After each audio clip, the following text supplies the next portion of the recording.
반갑습니다, 여러분. 수요 찬양 예배에 오신 것을 환영합니다. 오늘도 주님의 은혜 가운데 하루를 지냈습니다. 이 저녁이 되어서 또 하나님께 예배할 때에 우리의 마음을 주님 앞에 내려놓고 또 겸손하게 주님 앞에 나아가도록 하겠습니다. 이 시간에 먼저 함께 기도하도록 하겠습니다. 아버지 하나님, 하나님께 나아갑니다. 분주한 하루를 내려놓고 우리의 마음을 다 내려놓고 우리의 연약함조차도 다 내려놓고 주님 앞에 나아갑니다. 예수 그리스도님께 보혈로 저희들을 씻어주셔서 온전히 정결한 모습으로 하나님 앞에 나아갈 수 있도록 주님 인도하여 주시기를 원합니다. 온전히 주님 저희들을 긍휼히 여겨주시고 불쌍히 여겨주셔서 주님 앞에 나아가서 주님께 예배하고 우리의 마음을 내려놓고 우리의 마음을 주님 앞에 토해낼 때에 하나님 들으시고 함께하여 주시옵소서. 저희를 위로하여 주시옵시고 치유하여 주시옵시고 새롭게 하여 주셔서 이 시간에 온전히 주님을 더 만나고 더 귀하게 주님 앞에 나아가는 그런 귀한 예배가 될 수 있도록 인도하여 주시옵소서. 한심령 한심령의 기도를 들어주시옵시고 그 찬양과 예배를 받아주시옵소서. 이 시간에 그 마음을 모아 그 생각을 모아 주님 앞에 나아가오니 주님 함께 하시고 인도하여 주시옵소서. 예수 그리스도의 이름으로 기도드립니다. 아멘.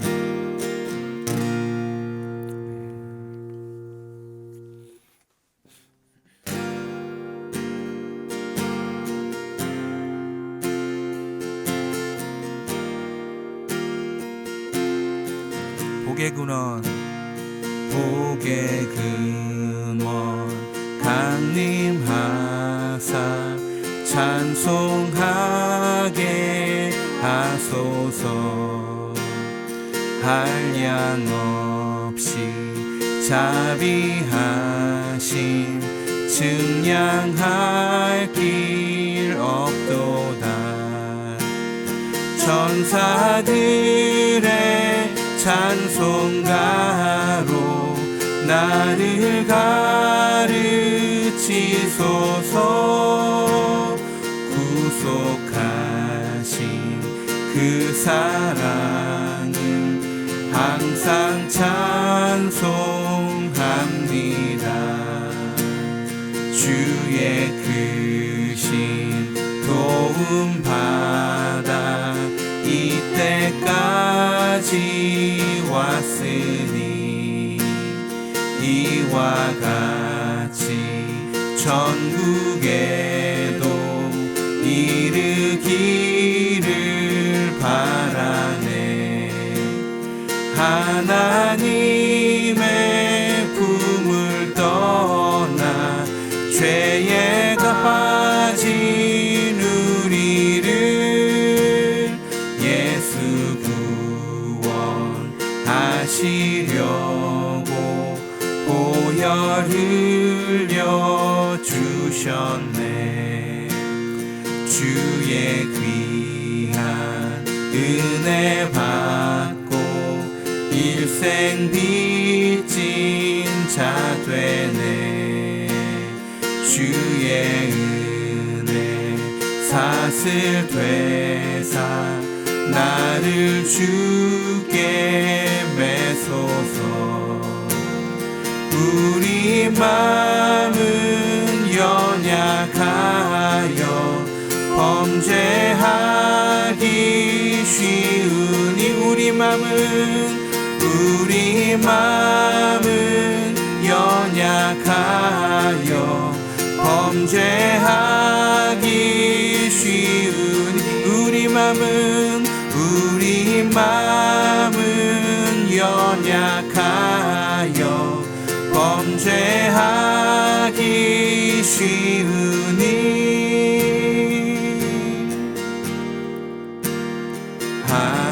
하나님이 받으시고 전국인을 지소서.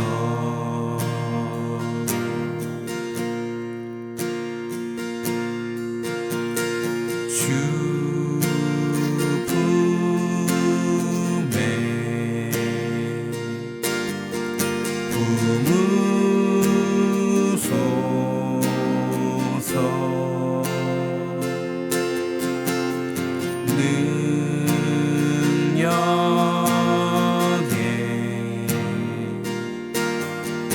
발로 덮으소서. 거친 파도 날 향해 와도 주와 함께 날아오르리. 폭풍 가운데 나의 영혼 잠잠하게 주를 보리라. 주님 안에 나 거하리. 주님 안에 나 거하리.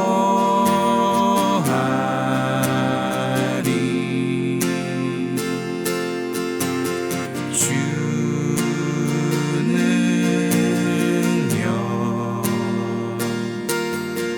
나 잠잠히 믿네. 거친 파도 날 향해 와도 주와 함께 날아오르리. 폭풍 가운데 나의 영혼 잠잠하게 주를 보리라. 거친 파도 날 향해 와도 주와 함께 날아오르리.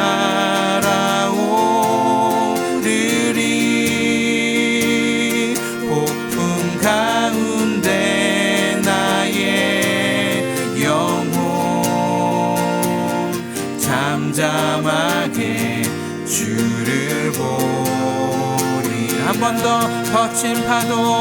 거친 파도 날 향해 와도 주와 함께 날아오르리. 폭풍 가운데 나의 영혼 잠잠하게 주를 보리라. 잠잠하게 주를 보리라. 잠잠하게 주를 보리라.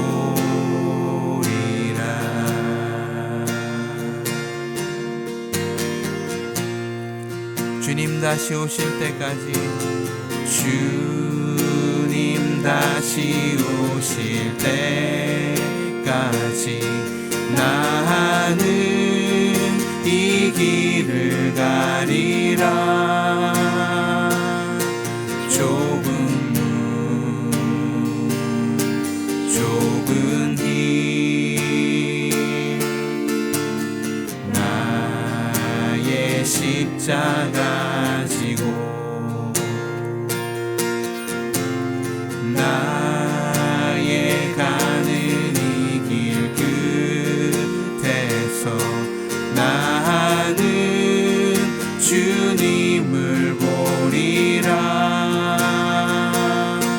영광의 내 주님 나를 맞아주시리. 주님 다시 오실 때까지 나는 일어나 달려가리라. 주의 영광 온 땅 덮을 때 나는 일어나 노래하리. 내 사모하는 주님 온 세상 구주시라.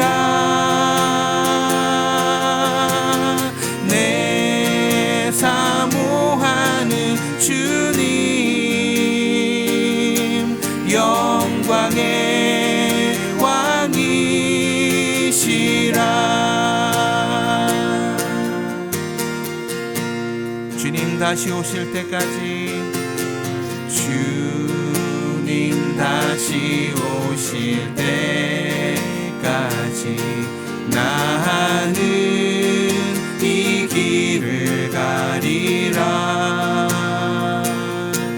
좁은 문 좁은 길 나의 십자가 지고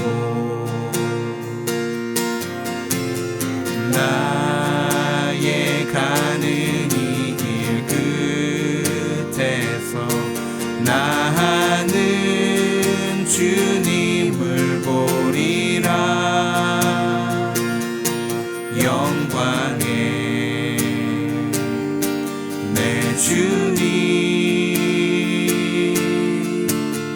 나를 맞아주시리. 주님 다시 오실 때까지 나는 일어나 달려가리라.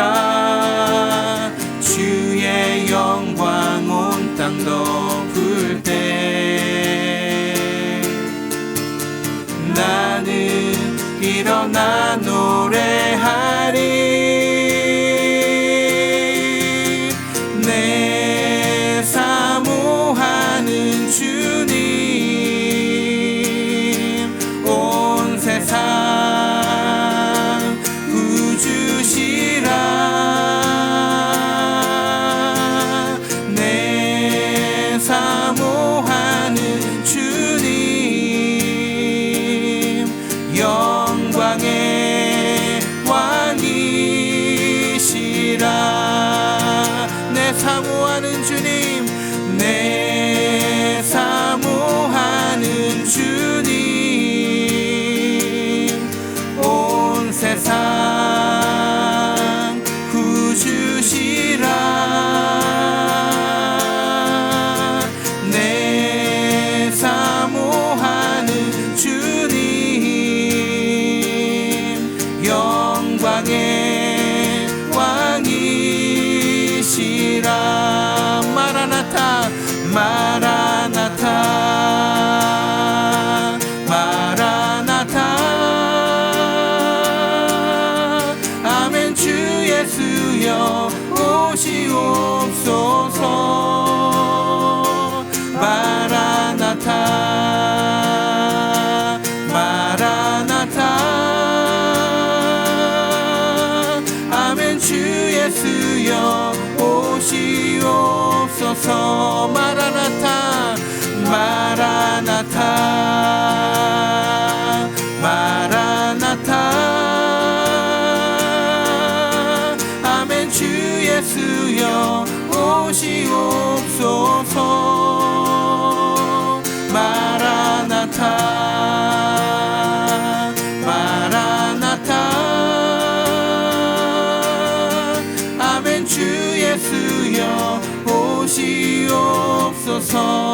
아멘. 주 예수여 아멘. 주 예수여 오시옵소서. 아멘. 주 예수여 오시옵소서.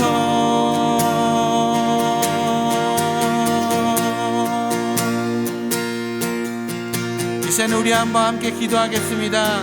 그렇습니다. 주님 다시 오시는 그날까지 비록 좁고 험한 길이라 할지라도 이 길로 가겠습니다. 온전히 주님만 따라가겠습니다 라고 고백하면서 다같이 한번 통성으로 기도하겠습니다. 기도하겠습니다. 아버지 하나님, 그렇습니다. 온전히 주님 다시 오시는 그날까지 온전히 주님 오셔서 우리의 억울한 모든 것들과 우리의 모든 것들을 신원해 주시는 그날까지 온전히 주님 가신 그 길을 따라가겠습니다. 주님께서 그 길을 먼저 가셨사오니 주님께서 그 좁은 길로 가셨고 주님께서 그 가시밭길로 가셨사오니 온전히 그 길로 따라갑니다.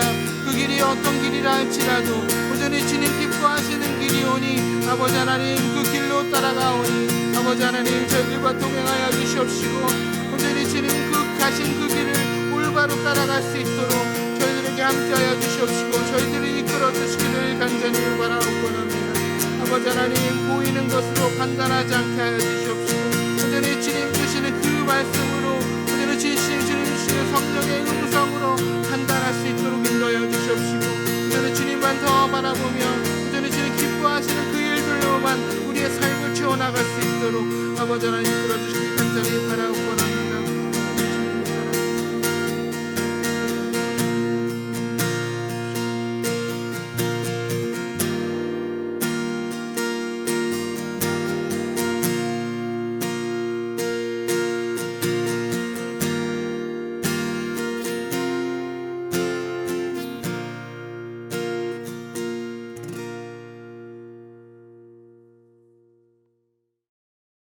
오늘 주시는 하나님의 말씀은 에베소서 6장 5절로 9절의 말씀입니다.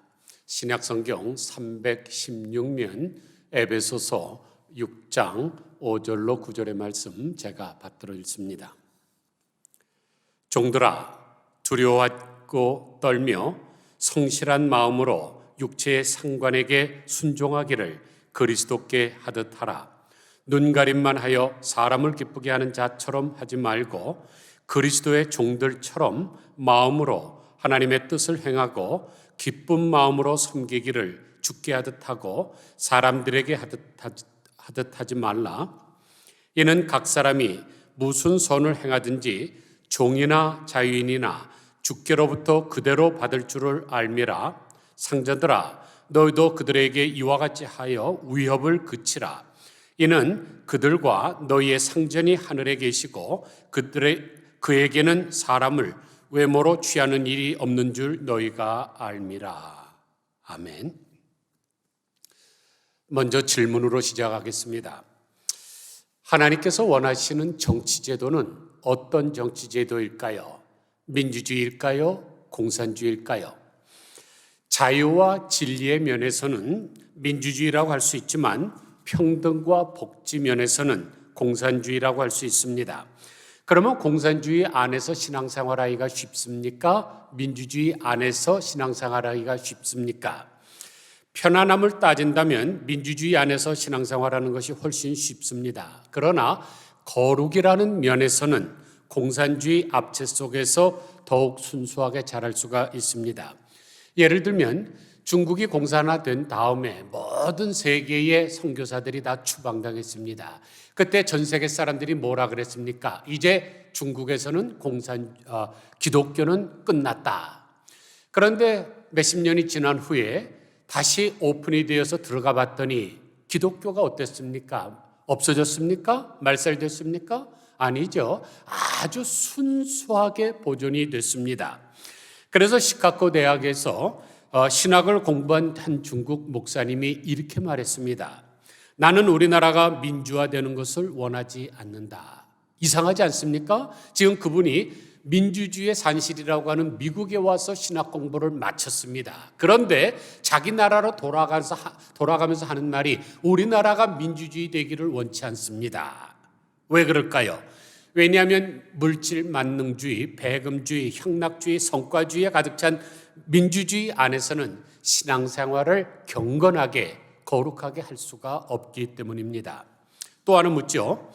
예수님께서는 민주당원이십니까? 아니면 공화당원이십니까? 공화당원들은 자기들을 옳다고 주장하기 위해서 성경의 일부 구절들을 뽑아서 우리가 주창한 바가 성경의 말씀에 부합하다고 얘기할 수 있고 민주당원들도 똑같이 할 것입니다. 그러나 예수님은 민주당원도 아니고 공화당원도 아닙니다. 예수님 당시에 이스라엘에도 많은 종파들이 있었죠. 사두개파, 또 바리새인파, 에세네파, 또 심지어 열심당원도 있었습니다. 그렇게 많은 종파들이 있었지만 예수님께서는 그 어떤 곳에도 가담하지 않고 속하지 않았습니다. 왜냐하면 하나님의 나라는 어느 정당이나 정치제도나 어떤 이념이나 체제에도 속하지 않기 때문입니다.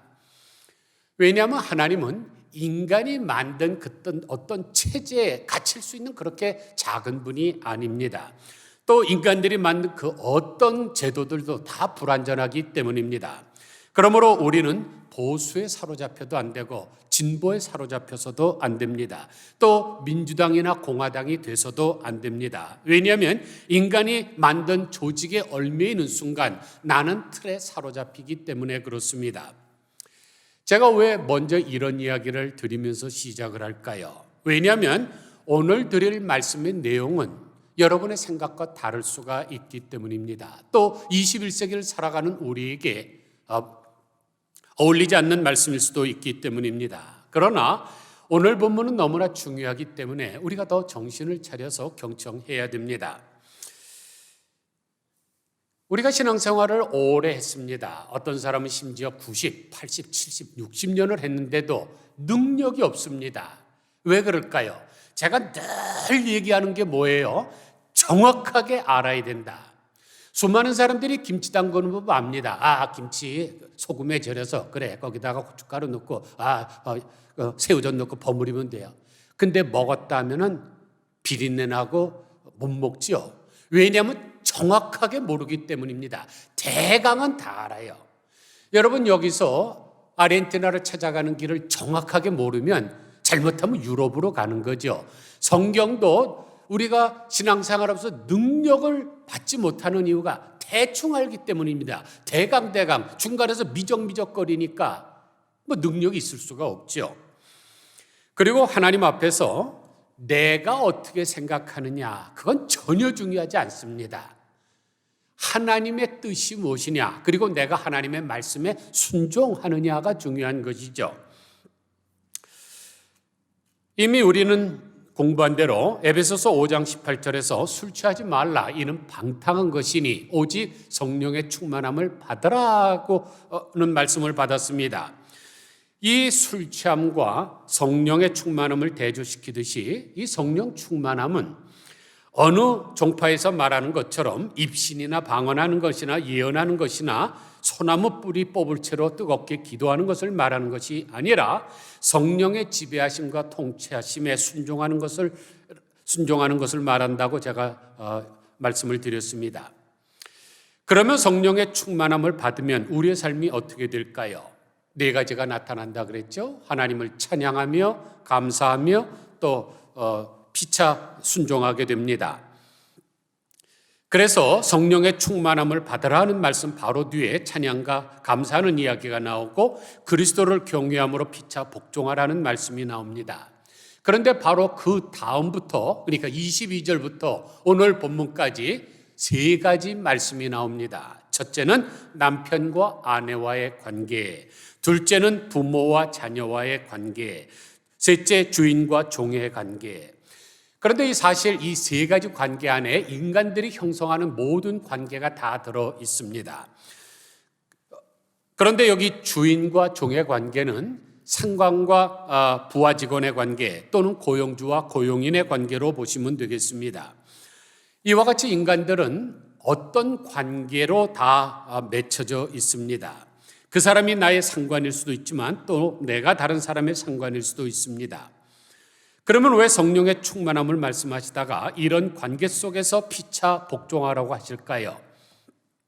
왜냐하면 성령 충만은 어떤 특정한 장소에서 어떤 특정한 시간에 특정한 모양으로 나타나는 것이 아니라 일상생활에서 나타나야 하기 때문에 그렇습니다. 예수님께서 우리에게 성령의 충만함을 받으라. 그 말씀이 어떤 교회에서 기도할 때 남들이 사용하지 못하는 신비로운 이야기를 하는 것을 말하는 게 아니잖아요. 우리가 살아가는 일반적인 삶의 그 현장에서 성령의 충만함을 받으라는 것이죠. 그런데 제가 지난 주일날 부부 관계에 대해서는 말씀을 드렸습니다. 오늘은 그러면 부모와 자녀의 관계에 대한 말씀을 드려야 되는데 이것은 5월 달에 있는 어머니 주일날 말씀드리도록 하고 오늘은 종과 상관연과의 관계를 말씀드리겠는데 이 부분이 논쟁이 될 수 있는 것입니다. 왜냐하면 여기서 말하는 종이란 servant를 말하는 것이 아니라 slave를 말하기 때문에 그렇습니다. 즉 노예에 대한 말씀입니다. 그러면 성경은 노예제도를 옹호할까요? 아니면 노예제도를 타파하라고 주창하고 있을까요? 그 정답은 나중에 말씀드리도록 하고 먼저 성경이 노예제에 대해서 뭐라고 말씀하시는지를 보겠습니다. 로마서 13장 1절부터 7절 말씀. 각 사람은 위에 있는 권세들에게 복종하라. 권세는 하나님으로부터 나지 않음이 없나니 모든 권세는 다 하나님께서 정하신 바라. 그러므로 권세를 거스리는 자는 하나님의 명을 거스림이니 거스리는 자들은 심판을 자취하리라. 다스리는 자들은 선한 일에 대하여 두려움이 되지 않고 악한 일에 대하여 되나니 내가 권세를 두려워하지 아니하려느냐? 선을 행하라. 그리하면 그에게 칭찬을 받으리라. 그는 하나님의 사역자가 되어 내게 선을 베푸는 자니라. 그러나 내가 악을 행하거든 두려워하라. 그가 공연히 칼을 가지지 아니하였으니 곧 하나님의 사역자가 되어 악을 행하는 자에게 진노하심을 따라 보응하는 자니라. 그러므로 복종하지 아니할 수 없으니 진노 때문에 할 것이 아니라 양심을 따라 할 것이라. 너희가 조세를 바치는 것도 이로 말미암음이라. 그들이 하나님의 일꾼이 되어 바로 이 일에 항상 힘쓰느니라. 모든 자에게 줄 것을 주되 조세를 받을 자에게 조세를 바치고 관세를 바칠 자에게는 관세를 바치고 두려워할 자를 두려워하며 존경할 자를 존경하라. 로마 제국에는 6천만 명의 노예가 있었습니다. 그러니까 자유인보다 거의 4배나 많은 숫자입니다. 그런데 우리 기독교는 자유를 가르치지 않습니까? 특별히 갈라디아는 자유의 헌장에 대해서 말씀을 하고 있는데 노예들이 들을 때 솔깃할 마음입니다. 지금 그들이 지금 억압과 얼매임에 있는데 자유를 선언을 하니까 얼마나 호감이 가겠습니까? 그래서 이 당시에 우리 기독교 교회 안에 노예들이 많이 들어왔습니다. 그런데 지금 사도 바울이 이 로마서를 쓰면서 로마 교회 교인들에게 뭐라고 권면합니까? 각 사람은 위에 있는 권세에게 굴복하라. 여기서 말하는 위에 있는 권세란 하나님을 말씀하는 게 아니에요. 위에 있는 권세 그러니까 하나님의 권세를 말하는구나 이렇게 생각하기 쉽지만은 로마의 황제의 권세를 말합니다. 그리고 그 황제는 기독교를 그렇게 박해했던 네로입니다. 그런데 너희들은 네로에게 순복하라. 그래서 뭐라고 하십니까? 각 사람은 위에 있는 권세들에게 복종하라. 권세는 하나님으로부터 나지 않음이 없나니 모든 권세는 다 하나님께서 정하신 바라. 그러므로 권세를 거스리는 자는 하나님의 명을 거스림이니 거스리는 자들은 심판을 자취하리라. 그러므로 하나님께서는 기독교 안에 들어온 그 자유인의 4배나 되는 많은 노예들이 힘을 합쳐서 무기를 들고 봉기하면 로마 제국을 뒤집을 수가 있겠죠. 그러나 하나님 그것을 원하지 않으셨습니다. 독재 타도를 외치는 것도 원치 않으셨고 급진적으로 개혁하는 것도 반대하십니다. 특별히 폭력을 사용하는 것은 미워하시죠. 그러면 이런 질문이 돼도 될 것입니다. 왜 하나님께서는 북한에 저 김정은 같은 사람을 놔두실까? 왜냐하면 죄가 급속도로 팽창하는 것을 막기 위함입니다. 그래서 4절을 보면 그는 하나님의 사역자가 되어 내게 선을 베푸는 자니라. 그러나 내가 악을 행하거든 두려워하라. 그가 공연히 칼을 가지지 아니하였으니 곧 하나님의 사역자가 되어 악을 행하는 자에게 진노하심을 따라 보응하는 자니라. 하나님께서는 그런 독재자들을 뭐라고 부르십니까? 그들이 하나님의 사역자가 되었다. 오늘 본문에 이 단어가 반복되고 하나님의 일꾼이 됐다고까지 말씀합니다. 이것은 이사야서에 나오는 고레스 왕을 생각하면 됩니다. 이 고레스 왕은 이스라엘을 멸망시킨 나라의 후대 왕이죠. 그런데 이 고레스를 가리켜 메시아라고 성경은 기록하고 있습니다. 메시아라는 말은 구원자라는 뜻 아니에요? 왜냐하면 그가 이스라엘 백성들에게 고국으로 돌아가서 하나님을 위한 성전을 건축하고 하나님을 섬기라고 하잖아요. 왜냐하면 그들은 하나님을 대신해서 악을 정죄하는 사람입니다. 정부가 존재하는 이유도 마찬가지죠. 촛불 시위, 데모, 파업 등을 그대로 방치를 하면 걷잡을 수 없게 됩니다. 인간은 절제를 잘 못합니다. 성령의 9가지 열매 중에서 마지막이 절제인데 그 앞에 나오는 8가지를 아무리 잘했다 할지라도 이 9번째 절제를 못하게 되면 사상 누각이 무너지는 것처럼 무너지는데도 한 번 뭘 하게 되면 못합니다. 그래서 경건하게 자기들의 주장을 하기 위해서 데몬스트레이션 하다가 나중에는 꼭 어떻게 됩니까? 남의 물건을 불지르고 파괴하는 폭동으로 변하지 않습니까?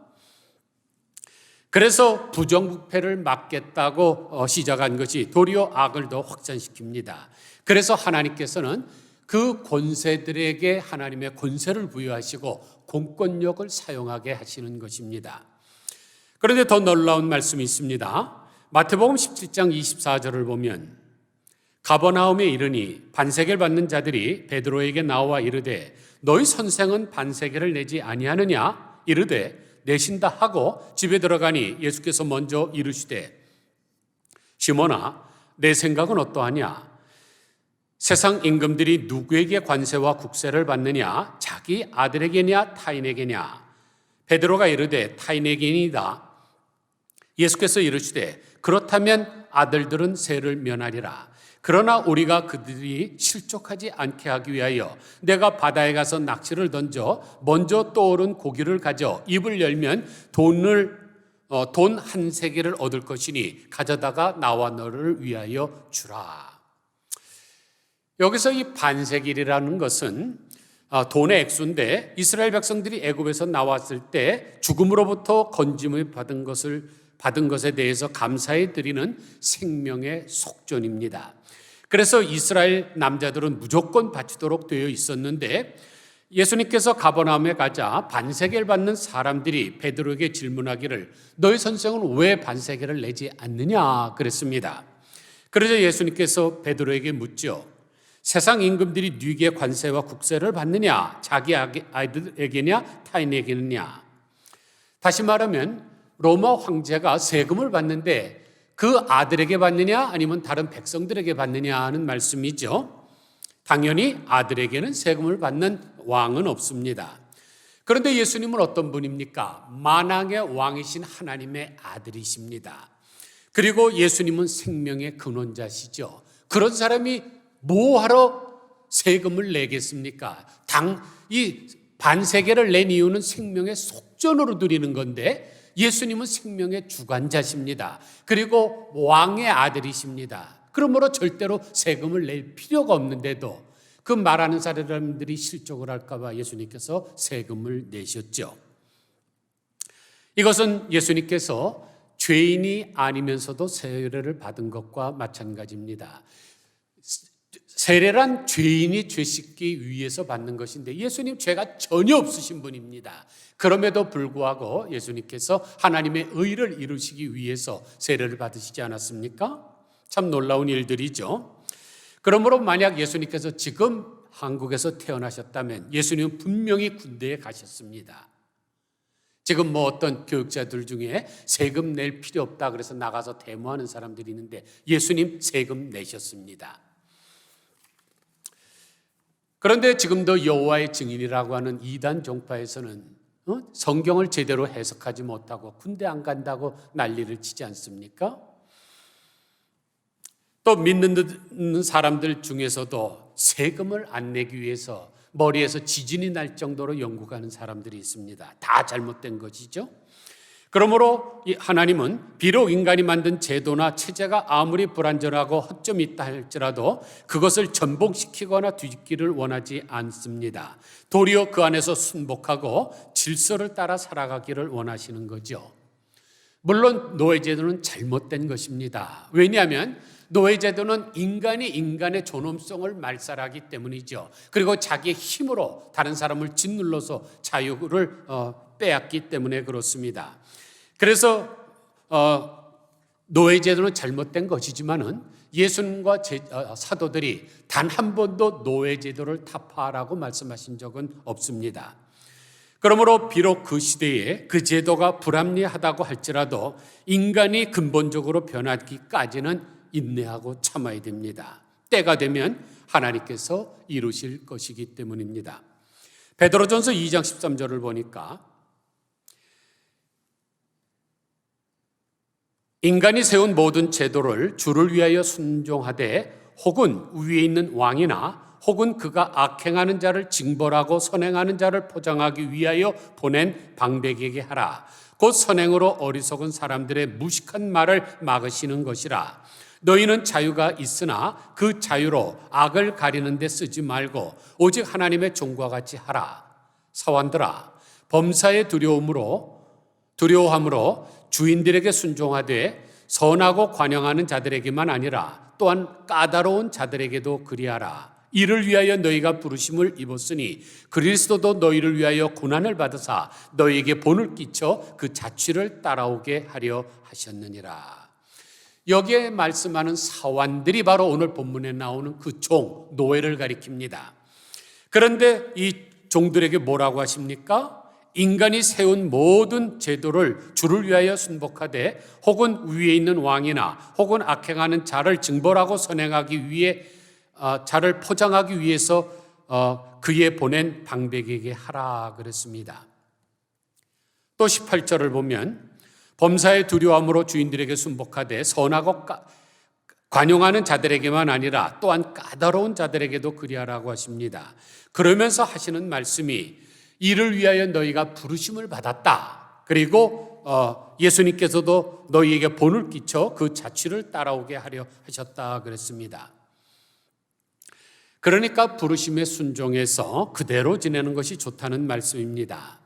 이 부르심대로 살라는 말씀은 성경에서 주시는 아주 중요한 말씀 중에 하나입니다. 고린도서 7장 20절을 보면 각 사람은 부르심을 받은 그 부르심 그대로 지내라. 내가 종으로 있을 때 부르심을 받았느냐? 염려하지 말라. 그러나 내가 자유롭게 될 수 있거든 그것을 이용하라. 주 안에서 부르심을 받은 자는 종이라도 주께 속한 자유인이요 또 그와 같이 자유인으로 있을 때에 부르심을 받은 자는 그리스도의 종이니라.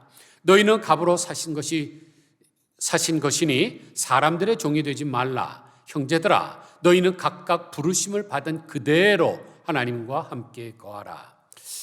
여기를 보면 말씀이 좀 모호한 것 같습니다. 그대로 지내라고 하다가 자유를 할 수 있거든 사용하라 하시다가 사람들의 종이 되지 말라 그랬다가 부르심대로 그대로 지내라 그랬다. 왔다 갔다 하는 것 같아요. 그러나 그런 뜻이 아니죠. 노예와 주인과의 관계를 사람과의 관계로 보지 말고 사람과 하나님과의 관계로 보라는 말씀입니다. 그래서 맨 마지막 부분을 보면 형제들아 각각 부르심을 받은 그대로 하나님과 함께 지내라 거하라고 하시는 것입니다. 그리고 종일지라도 주 안에서 부르심을 받았으면 자유자요 비록 주인이라 할지라도 주 안에 없으면 그 사람은 죄의 종이기 때문입니다. 그러므로 세상에서의 이 신분과 지위는 별로 중요하지 않습니다. 상황과 환경과 이념과 체제도 중요하지 않습니다. 중요한 것은 그 상황과 형편 속에서 내가 얼마나 하나님을 닮은 또 성령 충만한 삶을 만들어내고 있느냐가 중요한 것이죠.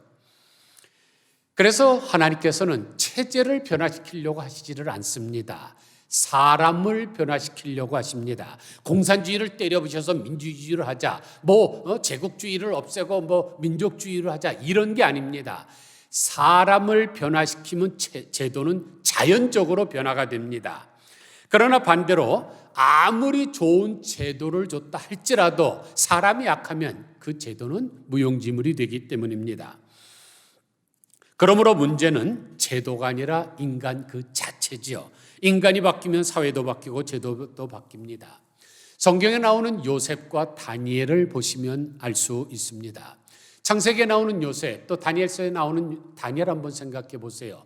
그들이 처한 환경이 얼마나 열악했습니까? 포로로 잡혀갔습니다. 또 종으로 팔렸습니다. 또 감옥에 갇혔습니다. 그런데 그들이 하나님을 경외한 마음으로 살자 어떻게 됐습니까? 불신자들에게 인정을 받죠. 그래서 두 사람이 다 국무총리로 가고 결국 그 나라를 구원했습니다. 그러므로 기독교인들은 정치를 한다고 앞장서서는 안 됩니다. 만약 기독교가 우파가 되면 다른 사람들이 좌파가 되겠죠. 만약 기독교가 좌파가 되면 다른 사람들이 우파가 되겠죠. 한 나라 안에 좌파와 우파가 함께 있으면 안 됩니다. 그건 망할 징조죠. 좌파는 남한 사람이 아니고 우파만 남한 사람입니까? 반대로 우파만 남한 사람이고 좌파는 우리 민족이 아닙니까? 그러므로 기독교인이 정치에 참여해서 어떤 한쪽 정당에 쓰면 나머지 사람들이 원수가 됩니다.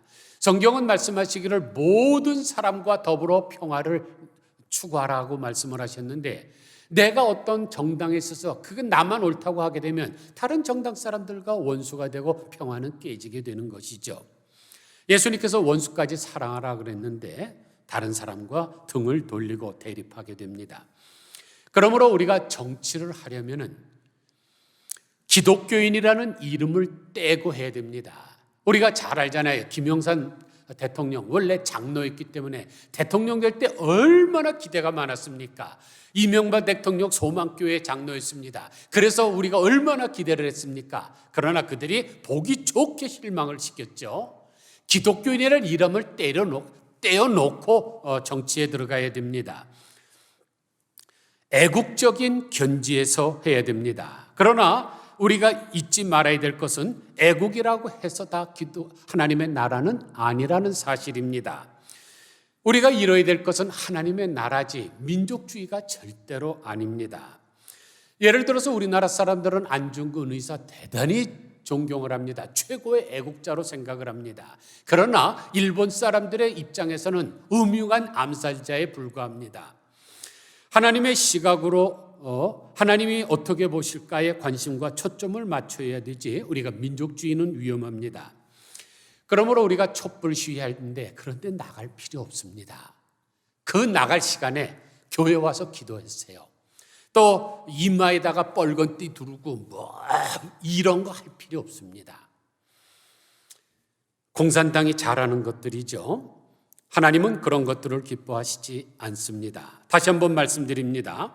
노예제도가 불의한 일이기는 해도 우리 하나님이 원하시는 것은 그것을 타파하기를 가르치지 않고 그 제도 안에서 순복함으로 인간이 변화되라는 말씀입니다.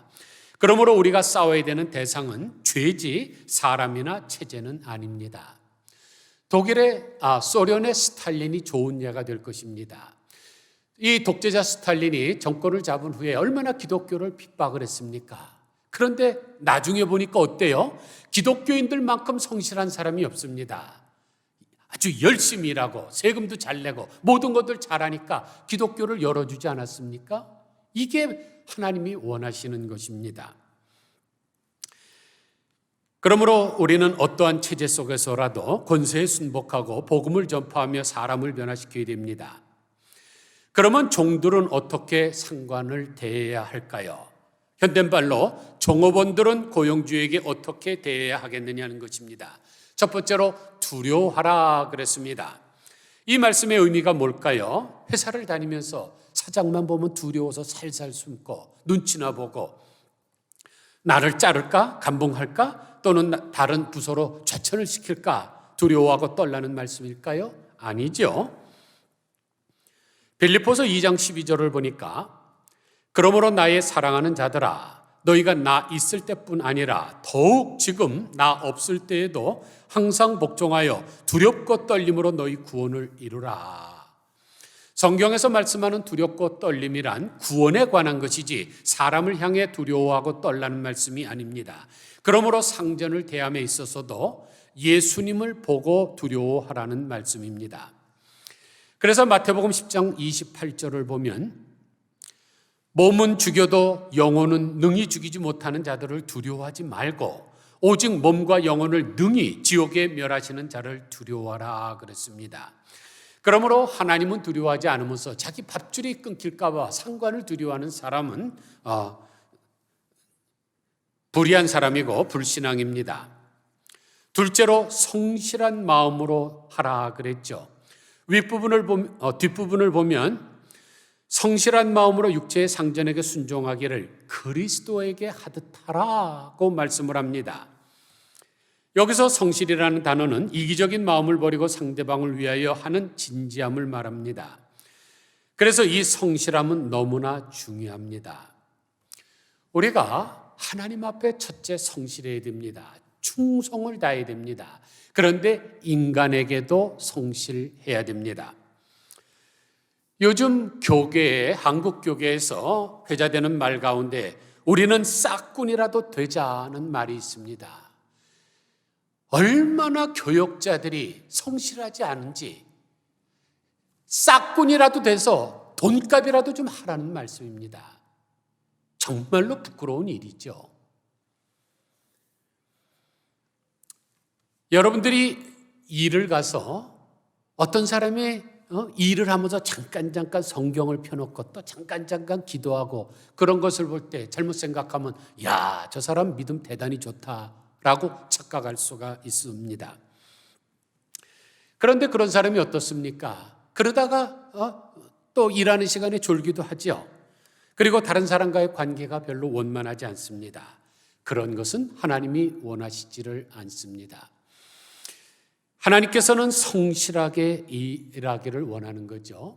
우리가 어느 회사에 적을 두고 월급을 받으면서 일을 하면 그 회사의 종입니다. 따라서 일하는 시간에 농땡이 까는 것도 불의한 일이고 사장 눈치나 보면서 슬슬 일하는 것도 하나님이 원치 않는, 기독교인들이 해서는 안 되는 불의한 일입니다. 그래서 오늘 본문에서 뭐라고 말씀하시나요? 6절 보니까 눈가림만 하여 사람을 기쁘게 하는 자처럼 하지 말고 그리스도의 종들처럼 마음으로 하나님의 뜻을 행하고 기쁜 마음으로 섬기기를 주께 하듯 하고 사람들에게 하듯 하지 말라 그랬습니다.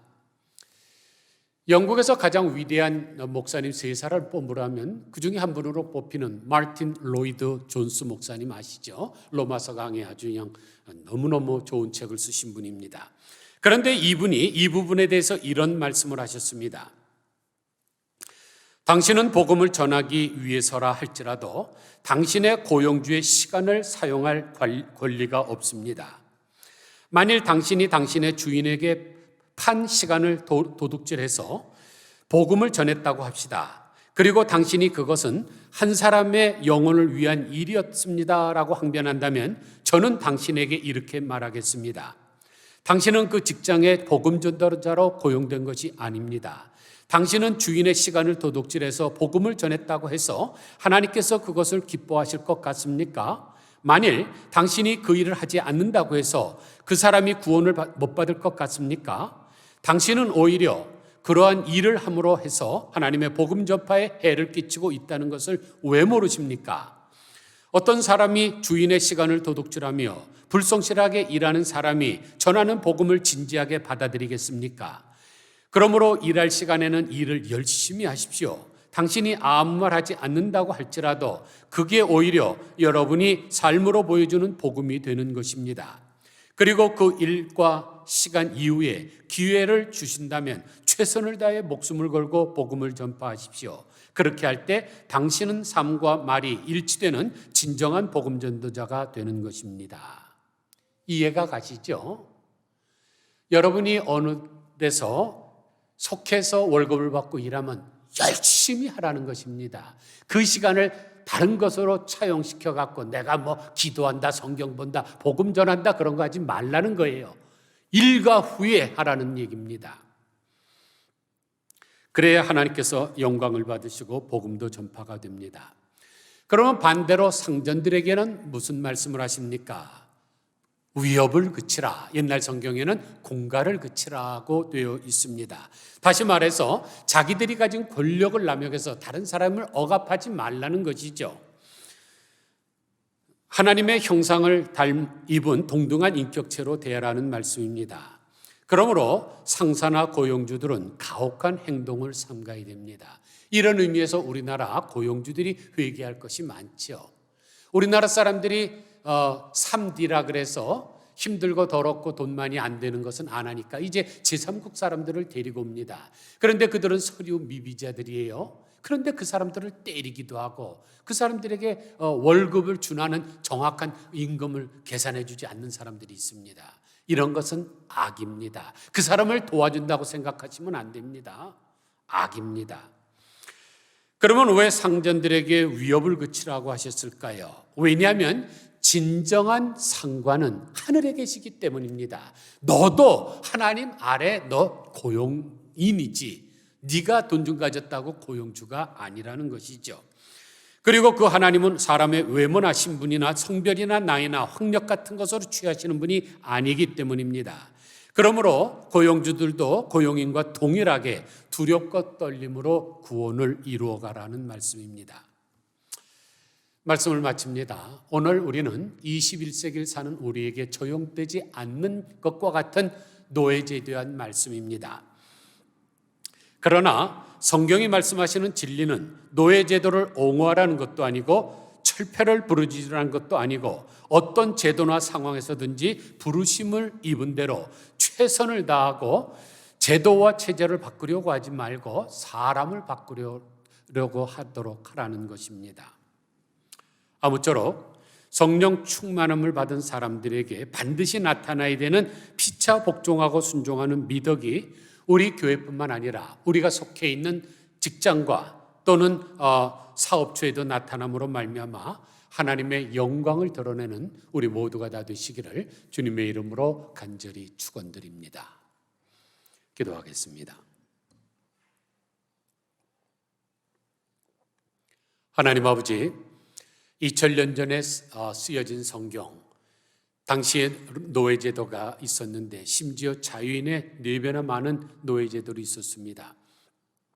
그런데 자유를 선포하는 기독교 안에 노예들이 그렇게 많이 들어왔지만 노예제도를 타파하라고 말씀하시지 않았습니다. 도리어 위에 있는 권세, 그 위에 있는 권세는 기독교를 그렇게 박해했던 네로 황제인데 그에게 순복하라. 하나님 아버지, 어떻게 보면 우리가 받아들이기 어려운 말씀이지만 하나님의 말씀은 시대를 초월한 진리인 줄로 믿습니다. 우리가 어떤 곳에 소속이 되어 있든지 그 고용주는 나의 상관이오니 그에게 대할 때 그리스도께 대하듯 하도록 하게 하시고, 비록 관대한 상관뿐만 아니라 까다롭고 힘들게 하는 상관에게까지 하게 하여 주옵소서. 사람이 바뀌면 모든 제도가 바뀐다는 것을 기억하게 하여 주시기를 원합니다. 뻘건 띠를 두고 손을 흔들면서 공산당이 하는 것 같은 거 하지 말게 하시고 정말로 평화를 따라서 주님처럼 무저항주의로 나아갈 수 있는 우리들 되게 하여 주셔서 시간이 좀 걸리겠지만은 정말로 이 땅에 그리스도의 계절이 도래하게 하게 하여 주시옵소서. 주님이 이 일에 우리를 부르시고 또 자취를 보여서 따라오게 하셨사오니 오직 주님의 뒤만 따라가게 하여 주시옵소서. 우리를 구원하신 예수 그리스도의 거룩하신 이름으로 간절히 기도드리옵나이다. 아멘. 다 함께 찬송 주 내 맘에 오신 후 찬양하겠습니다.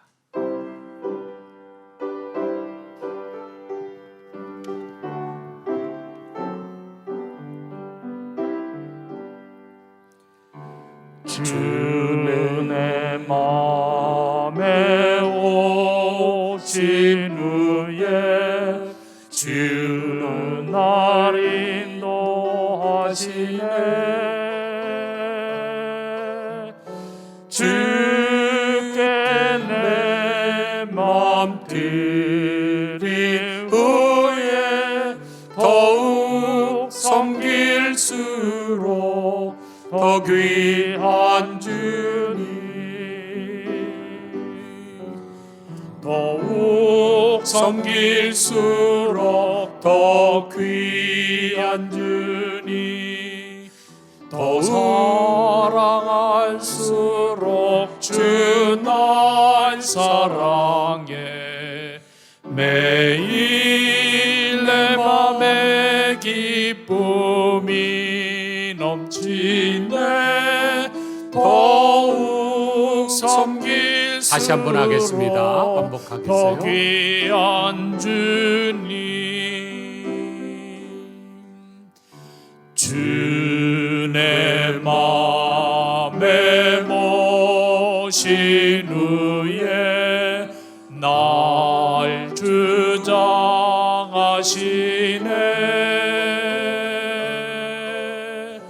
주께 내 맘 드린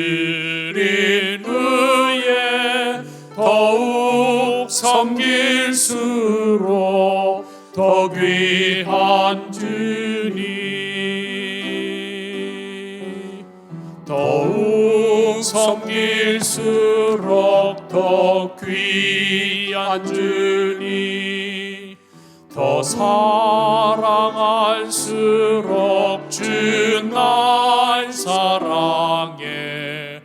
매일 내 맘속에 기쁨 넘치네. 더욱 섬길수록 더 귀한 주님. 우리 다 함께 각 가정에서 예배 드릴 터인데 가족들과 함께 우리 하나님께 또 간절히 기도하는 시간 갖도록 하겠습니다. 우리 주보에 보면은 연약하신 우리 교우들 기도 제목이 있습니다. 이윤순 사모님, 박원옥 권사님, 김정옥 사모님, 이영신 집사님, 김상규 집사님, 그리고 클리프 성도님, 최선희 권사님, 연약한 분들 또 기도 제목으로 올려놨습니다. 그리고 이 기도 제목에는 없지만 또 우리 연로하신 교우들 많이 있습니다. 위에서 함께 기도해 주시길 바라겠고, 우리가 연로하고 힘든 가운데서도 예수 그리스도의 복음을 전하는 일에 또 열심을 다할 수 있어야겠습니다.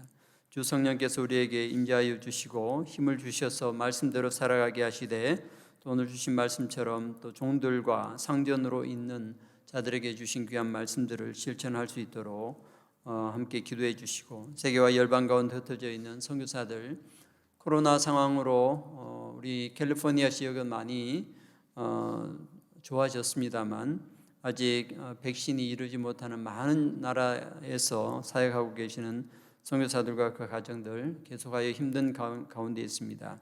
또 코로나로 인해서 많은 피해를 당하거나 또 목숨을 잃는 사역자들이 많이 있습니다. 위에서 기도해 주시기를 바라겠습니다. 우리 다 함께 이 시간 통성으로 기도하겠습니다. 살아계신 하나님 아버지, 감사합니다. 이 저녁에도 주의 말씀을 가지고 들려주신 주의 귀한 것을 듣게 되었습니다. 주 성령께서 우리의 각 가정에 우리 한 사람 한 사람에게 충만하게 임재하여 주셔서 하나님 아버지께서 인도하여 주시고 예배하여 주시고 이끌어 주시는 것 가운데 귀한 아름다운 삶을 살아갈 수 있도록 하나님 아버지 믿음의 삶을 살아갈 수 있도록 우리를 붙들어 주시옵소서. 성령의 충만함을 통하여 우리가 종으로 있든지 상전으로 있든지 그 어떤 상황 가운데 있든지 어떤 시스템과 어떤 제도 가운데 있든지 오직 하나님의 말씀만 드러나며 주 예수 그리스도 하신 일들이 온전히 죄를 통하여 세상 가운데 나타나서 우리가 온전히 하나님을 섬기며 주를 섬기는 삶의 하는 모습들이 무엇인지 주여 우리가 깨닫고 그렇게 살아갈 수 있도록 우리를 사용하여 주시옵소서. 하나님, 이 세상과 열방 가운데서 주의 복음 말씀 전가하신 전하는 선교사들과 가정을 위해서 함께 기도하오니 아버지, 참으로 힘들고 어려운 상황 가운데서도 주의 말씀 증거하기 위해서 최선을 다하는 그러한 삶들을 주님 기억하여 주시고 그들의 나아가는 걸음 위에 하나님 보호하심을 함께하여 주옵소서. 주께서 함께하여 주실 때 어떤 전염병이라도 그들을 해하지 못하며 연약해 하지 못하고 주께서 하나님의 나라를 세워 가심을 위사오니 하나님 주의 거룩하신 능력을 통하여 승리할 수 있는 승리하는 아름다운 소식들이 있을 수 있도록 인도하여 주시옵소서. 우리 사랑하는 교우들 가운데 연약한 분들 있사옵나이다. 주님, 이윤선 사모님, 박원옥 권사님, 김정옥 사모님, 이영진 집사님, 김상규 집사님, 그리고 성도님, 또 최선희 권사님 위해서 우리가 계속 기도하고 있으니 하나님, 연약한 가운데 있을 때 하나님의 도우심이 간절히 필요하며 하나님의 치유하심의 능력을 간절히 사모합니다. 그러나 주여 믿음이 없는 자들에서 충성하지 못하고 하나님의 뜻을 온전히 분별하지 못하며 하나님의 말씀으로 역사하지 못하는 가운데 있어서 우리가 연약하여 쓰러지며 세상의 사람의 손길로 세상의 줄에 의지하여서 그렇게 살아갈 수밖에 없는 살아가는 불쌍한 그런 가운데 있습니다. 믿어도 믿지 못하며 아버지 체험하지 못하며 하나님의 살아계심을 온전히 나타내지 못하는 그런 연약한 가운데 있으니 주여 우리를 불쌍히 여겨 주시옵소서. 하나님의 온전하신 뜻을 알 깨닫지 못함으로 인하여 주의 뜻을 온전히 구별하지 못하며 살아가고 있는 주여 불쌍하고 어리석은 자들을 주님 불쌍히 여겨 주시고 다시금 말씀 가운데 능력 있게 하여 주시고 그 말씀으로 새롭게 일어날 수 있도록 하나님 허락하여 주시옵소서. 그래야 하나님을 향한 교를 통해 주의 말씀이 온전히 살아있으며 살아계신 하나님을 배웠으며 살아계신 하나님과 함께 동행할 수 있는 믿음의 삶을 살아가는 복된 나날이 될 수 있도록 인도하여 주시옵소서. 주님 감사합니다. 우리에게 저희는 모든 상황과 모든 시대과 모든 나라와 모든 국가 모든 질서 가운데 있어 주의 뜻만 온전히 드러나며 시대와 역전상 세월을 초월하여서 하나님의 거룩하신 뜻이 드러날 수 있도록 주님 사용하여 주시고 주께서 이걸 나타나시기를 하여 주시옵소서. 갈까지 주님의 은혜를 베풀어 주시며 아버지의 생전에 축제는 같은 믿음의 생활을 할 수 있도록 주님 허락하여 주시옵소서. 저들이 그 모습으로만 아버지의 생전의 생활을 가지고 온전히 살아계신 하나님 아버지를 온전히 기쁘게 느끼며 주님 제 말씀이 나라가 나날들을 복된 가족들대로 인도하여 주시옵소서. 하나님 감사합니다. 이 저녁도 주의 말씀 가운데서 이렇게 일어날 수 있는 뜨거운 마음을 주께서 허락하여 주시기를 간절히 바라오며 우리 주 예수님 거룩하신 이름으로 간절히 기도하옵나이다. 아멘. 주님 가르치신 기도로 예배를 마치겠습니다. 하늘에 계신 우리 아버지여, 이름이 거룩히 여김을 받으시오며 나라가 임하옵시며 뜻이 하늘에서 이룬 것 같이 땅에서도 이루어지이다. 오늘날 우리에게 일용할 양식을 주옵시고 우리가 우리에게 죄 지은 자를 사하여 준 것 같이 우리의 죄를 사하여 주옵시고 우리를 시험에 들게 하지 마옵시고 다만 악에서 구하옵소서. 대개 나라와 권세와 영광이 아버지께 영원히 있사옵나이다. 아멘.